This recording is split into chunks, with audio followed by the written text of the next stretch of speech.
Here's Porzingis at the buzzer. Got it! Oh, KP! Oh, my goodness. If that counts, the Knicks will have stolen this game. Looking at it on the replay monitor. Oh, they wave it off. Wow. And the Knicks will not win this ball game. Ooh, Kristaps Porzingis' game-winning buzzer beater versus the Hornets was waved off, but he finished with his fourth double-double in 9 career games. And according to Elias, he became the youngest Knicks player ever with 15 rebounds in a game. Stephen A., are you encouraged or discouraged by this loss? No, I'm very encouraged by this guy. And, you know, Phil Jackson is looking better and better as the season progresses. First of all, he had about 15 rebounds. Secondly, he shoots well from the free throw line. That's good. He can move. He's athletic. That's good. It seems to me that the only thing that he needs to work on is just bulking up, getting in the weight room, doing some squats, some bench presses, and things of that nature. But clearly he has the height already. He's not scared of the big moment.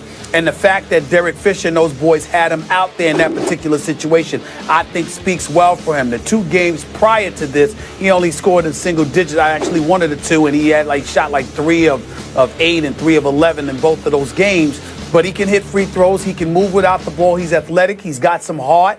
He's not scared.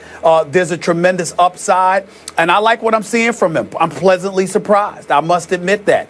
It looks like Phil Jackson did the right thing here with that number 4 overall pick. It still remains to be seen because I'm watching Emmanuel Mudiay do his thing.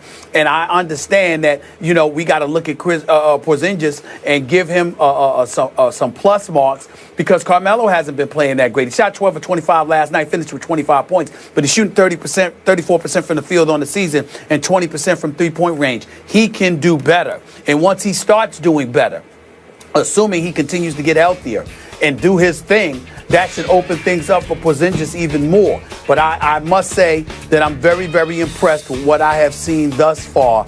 He's making a believer out of me in terms of his potential, Skip, because you just heard so much about how he's going to be, you know, a 3 to 4 year project, because I never saw him play before coming in to the NBA.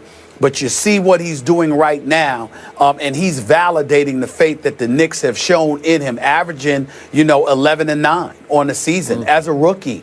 I got to give credit where credit is due in that regard. I'm still not letting Phil Jackson off the hook, though, because he's getting paid $10 to $12 million a year to be the president, and it wasn't to draft and build this team over 5 years. It was because you were marquee, you had a level of cachet attached to your name, and you're supposed to be able to go out there and recruit somebody big time to come and play with Carmelo Anthony. You didn't give Carmelo Anthony $122 million to just be somebody that was on an average or below average team for the next 3 or 4 years. You're supposed to go out there and attract somebody. So I'm still not letting Phil Jackson off the hook in that regard, but I will let him off the hook with Porzingis because I'm impressed with what I'm seeing. I'm liking him more and more and more. I watched that game last night.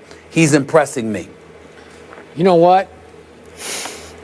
I'm becoming a Knicks fan. It's like the weirdest thing. Really? Yeah, I can't help myself. I turned it on. I keep watching the score on .com, and then I say, "You're trolling them." They're I'm not trolling them. I mean in a positive way. In a positive way. And I'm seeing the score, and they're at Charlotte. Charlotte's decent this year, you know, and I'm thinking, because Charlotte blew out the Bulls, remember, in Charlotte the other night? I thought, well, okay, okay, I'm going to check this out. So I turn it on at halftime, and I can't quit watching it.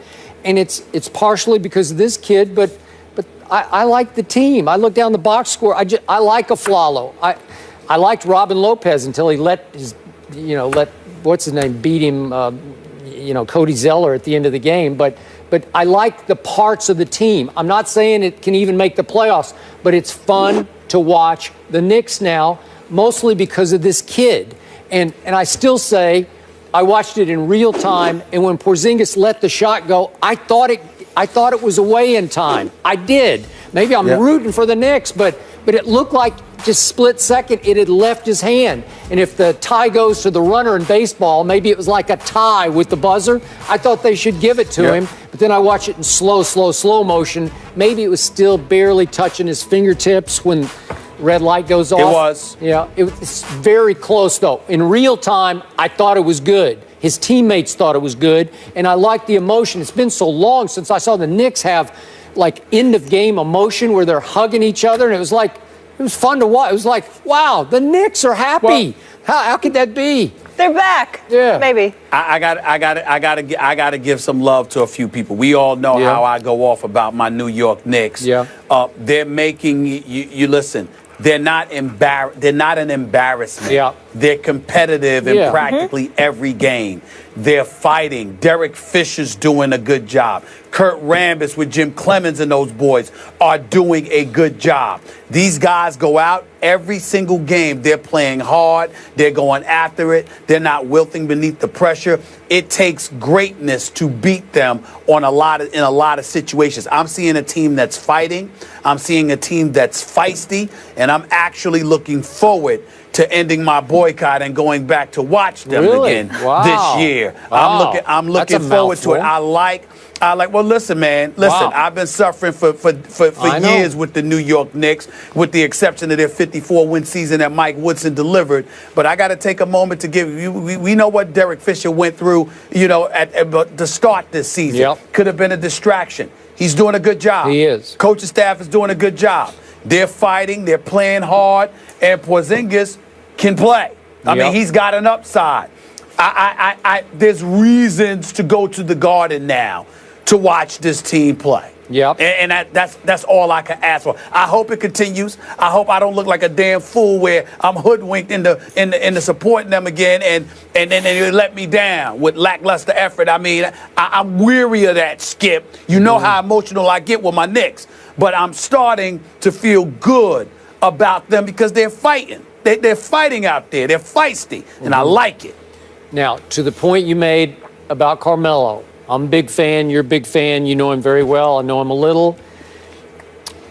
I want to see him join the party a little bit more. Now, I will point out that in the third quarter last night, he just went crazy. He made 6 out of 8 shots. It was vintage Melo. Fourth quarter, pretty good, made 2 out of 4 shots. But in the end, when they gave him the ball, ISO, I think it was Marvin Williams, I can't remember who it was guarding him, and he lost the handle a little bit, couldn't get a hold of it, shot it from the side, from the baseline, and hit the side of the backboard. It's not what I want to see from Melo. I'm nitpicking here, but I'm just saying he at some point, he's got to turn back into the superstar who could carry a team that's pretty good to the last playoff slot because he's good enough. I think there's enough around him now with the kid and all the other little pieces. I think Carmelo can be good enough to carry this team into playoff contention. That's what I want to see. I think you're right. I think that when you see the parts around him, if they continue to grow and play as feisty as they have been playing, this is a team that should win enough games to contend for a playoff spot if Carmelo does his job. So as long as Porzingis and the others continue to grow and play hard and be feisty, then we're going to look at Carmelo and say to him, what you got for us? You're right about that. Okay. And here's my last question to you. I watch the Knicks telecast every night when I turn it on, and then I often watch the Knicks post-game with Serbiak and company, and I just want to get this straight because this kid has brought us to the point where he is now good enough. I want to make sure we're saying his name correctly. I say Porzingis because that's what they say on the broadcast. Yeah. Is that what it is, or is it Zingis? Or, Zingis? Yeah, which way is it? You know what? I've heard both, but last night I was watching and I heard it on the broadcast. This is Porzingis. Yeah, that's what they're saying. So let's go with Porzingis. So I'm going to go with Porzingis. Let's go with Porzingis. You are. Is that all right? Porzingis. Yeah, I'm going to go with it. I heard on the Van Pelt show late they were saying both. Zinger. You know, Porzingis works for me. Yeah. Well, it's time to whatever we're going to call him. We're going to be calling him that a lot because he is proving he belongs in the National Basketball Knickerbockers, we're encouraged. We just had a positive Knicks topic. Yep. This is amazing. All right. Yeah. Miracles do happen. They host the Cavs at the Garden. That's on Friday, so that'll be a good one, a tough test, of course. Moving on, though, another tough one in New York. Rex Ryan is back, but this time he is the enemy. No Rex excuses tonight for the Bills. Wow. I like that was good. Can they